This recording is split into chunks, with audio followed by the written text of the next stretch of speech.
So this is the part where I gracefully write an intro to set a tone for the remainder of the video. But I'm tired. I'm tired and hangry, dude. In summation, Ben Shapiro sucks. He's a venomous traitor who never prioritized us Americans. And his eyebrows are weird. They're freaking weird, dude. They're like long-haired dachshunds. According to these black pillars on both the left and the right, America has fundamentally betrayed its own population. Young people can't get ahead. They can't afford an apartment. They can't find somebody to marry. They can't have kids. People like the people in this audience are completely enervated. There is nothing you can do. Your life is doomed to failure because all of the systems are arrayed against you. And the good news for you is that you have no responsibility for anything in your life. Right? You bear no responsibility for any of your own decision-making because it's too late for you. You've already been stabbed in the back by a nefarious cadre of evildoers, all of whom can be identified simply by finding who's successful, and you guys, because presumably you're young and therefore unsuccessful, you have become the victims. Just give all your power over to the black pillars. Just buy their Alp, buy some nicotine pouches, and everything will be all better. Nothing solves problems like Indian-made nicotine. Now, none of this is true. None of this is true. The vast majority of people who grew up in poverty in the United States do not end up in poverty. In fact, 98% of people in the United States who fulfill 3 basic conditions end up not being poor. Get married before you have kids, graduate high school, get a job. That's it. While I am a lot older than I was when I started doing this, I was 17 when I started doing this, I'm 42 now. I started off with no wife and no kids, and I have a wife and 5 kids. So it's been a while, but here is the thing. There is nothing that I did that you cannot do. You can do all of those things because you have the greatest privilege in the history of mankind. You live here. America is awesome. And if you fail, there is probably a 95% probability that you did something wrong and you should change your decision-making process. This man was born wealthy. He had a safety net. His parents paid for his Ivy League education. Miss me with that. All these lectures. I feel like every single day I step outside, I'm being lectured by somebody. You know what I mean? I'm being lectured by some sort of freaking oligarch, some freaking, billionaire, millionaire. I would, Ben Shapiro with his lectures, I would much rather listen to freaking Peter Thiel's Antichrist lectures. Honestly, I don't want to be straightforward early on in this video. I'm just sick of it. I am sick of these sociopathic millionaires, billionaires, heck, now trillionaires lecturing me on on why I am not able to make my ends meet financially here. Lecturing people who work 2 to 3 jobs and still can't freaking buy groceries, who still can't freaking feed their own children. And they're all Nepo babies. That's the fucking worst part about it. You know what I mean? And they have no credibility, no validity to what they're lecturing. They don't know what the fuck they're talking about. Oh, they're going to lecture me on a financial crisis that that the average American faces on a daily basis. Lecture me on how to start a sex trafficking ring. Lecture me on how to start a freaking pyramid scheme. I mean, that you're clearly in tune with. That you clearly are well adversed in. Not this, though. Every single thing I freaking hear, PBD. Oh, I'm a numbers guy. See, if you actually, worked 4 jobs, you would have a 2% increase in being able to afford your own groceries. Or Joe Rogan. You know what I mean? Yeah, man. Don't worry about it. Yeah, man. Let's just watch UFC together. Yeah, man. I'm just sick of it, dude. I really am. Ben's whole shtick is for him to just talk fast. Talk fast so that the opponent cannot even comprehend or even formulate a retort to what the fuck he just said. That's pretty much it. He's essentially, the rapper Twista from the early 2000s. I'm 33, so I remember him. He's the rapper Twista. He's conservative Twista. That's what he is. What? I didn't hear what you said. It's a good beat. This was dropped 2 months ago in June. Nearly half of U.S. households can't make ends meet. And it goes on to stay here. In 2024, 45.5% of all U.S. households did not earn enough to make ends meet, which Brookings defined as enough to cover the cost of necessities. Those include, obviously, housing, food, childcare, transportation, and things like utilities. But then it goes on to stay here. In nearly every year since 2014, more than 40% of households struggle to make ends meet. And it goes on to stay here. While the share of households making ends meet increased by 2 percentage points over the decade, that share dropped by a full 10 percentage points in just 2 years following the COVID-19 pandemic. So from 2022 to 2024, erasing most of the gains made earlier in the decade, the report says. About 1 in every 2 American household is struggling to make ends meet. Pretty much. And on top of that, I gotta hear this guy lecture me. It's always lectures. It's never just actually taking the time and listening to your mass audience. Like for me, I work essentially 3 jobs right now. I have my main 9 to 5. I have my second job where I work on Sunday mornings. I even have a third job where I just do, freelance writing. And then on top of that, I have 2 YouTube channels. And on top of that, I have a partner.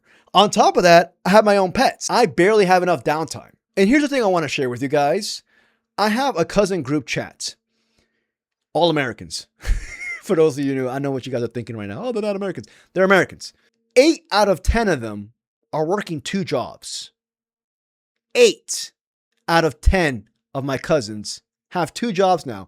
I feel like my generation now is learning that the secondary source of income, that's the way to go now. Unfortunately, we are being forced into having to work 2 jobs now. And don't believe me?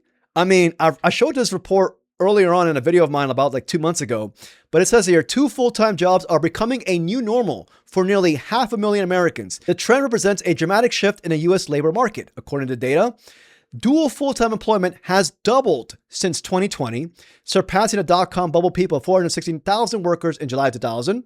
And it goes on to stay here, in 2024, Americans were taking on multiple jobs, with some working more than 60 hours a week to make ends meet, even as unemployment rates trended higher.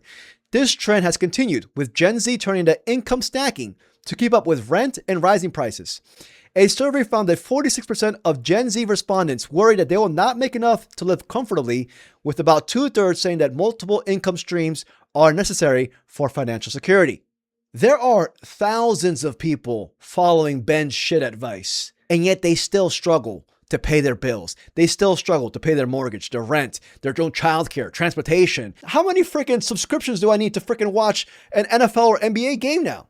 I got to pay $80 now to watch the local team play. It's fucking infuriating. Anyways, in summation, again, Ben Shapiro, do me a favor, do me a solid. Shut the hell up, bro. I had to calm down. I said some stuff and I was just like, nah, I should just delete it, Pound tears up my ass. I can feel it, dude. I can freaking feel it. Anyways, in this video, we're going to talk about big old Ben Shapiro over here lecturing us on a daily basis. Yeah, you got to stop playing the victim card. He reminds me of like a villain from like the 1950s, hey, you see, Oh my God. So yeah, if you enjoyed this video, please like and subscribe. I truly appreciate it. Here's the next clip of that. I don't even know what to call it. Yeah, I would say an abomination of a lecture. I know. Listen, I don't sound, when I say this sort of stuff, people don't like it sometimes when I say this sort of stuff, because I'm not your friend, okay? I'm not going to come along. I'm not going to tell you how tough your life is and how bad I feel for you, because I don't give a shit. Okay, here's the thing. I care enough about you not to lie to you. I care enough about you to tell you, as perhaps your parents would, that the best way for you to be successful in life is to make good, responsible decisions, and that all of those things are available to you. You can find a good man or woman, and you can get married. You can have children. You can get a job. You can build a business. You can make decisions to live in communities that have healthy social fabric. You can go to church. You can do it every Sunday. You can do all those things. They're all right there in front of you. And that doesn't mean that there aren't things that government can do to get obstacles out of your way and should do to get obstacles out of your way. But this idea that there's a group of nefarious elites who are sitting in a back room somewhere trying desperately to thwart you is nonsense. It's nonsense. And the only people telling you that lie are people who are trying to sell you something. He said verbatim, I'll read out loud, a group of nefarious elites are trying to desperately thwart you. That's nonsense. That's nonsense. I don't know about you. That sounds like the gospel to me. He said, I'm not your friend, though. I'm not your friend. Also, I care enough about you to not lie to you. I'm not your friend, though. So which one is it? Which one? Actually, that right there, I do believe. A true friend, a true neighbor. This man was born in LA, mind you. A Nepo baby, was born, whatever, would actually care about the rest of his fellow Americans. This man doesn't give a flying fuck about us. The thing that gets me, though, with him is the fact that in every single argument, he always, sprinkles in, at the very top, the little cherry on the top is the moral high ground. That's what he always says. You can't afford, to have kids, but what you should be doing is going to church. What you should be doing is, following traditional family values. That will get you where you want to go. Aren't you also the same guy that promotes Kalshi, a gambling company? They are essentially a gambling company on your platform. This is him recently in one of his little podcast shows, one of his little lectures. You know what I mean? Meanwhile, on foreign policy, well, it seems as though something is coming to the end when it comes to the war in Iran. And the thing that's coming to the end is Iranian dominance in the region. That is the thing that is coming to an end. The Kalshi markets, by the way, are right now suggesting that traffic at the Strait of Hormuz is going to return to normal, and by the way, in relatively short order, which is to say that the war is going to end. According to those Kalshi markets, some 30% of people believe that the Strait of Hormuz will return to normal before May 15th, which is like 1 month from now. Mind you, he doesn't have an outright ad per se on this podcast. However, if you actually go into the video description, as this person pointed out, and I actually had to confirm it as well, he lists Kalshi as a sponsor, and he has his own affiliate link in the description box of the YouTube video. This is it right here. Shapiro sent you $20 on Kalshi. The screenshot right here. So this sneaky little mofo wants to play the moral high ground, yet he's promoting gambling in his freaking platform. What are we talking about? People's quality of lives are disintegrating as we speak. Like I said earlier, I read you the 2 jobs report, the dual income. That right there is taking away time from people actually, building communities.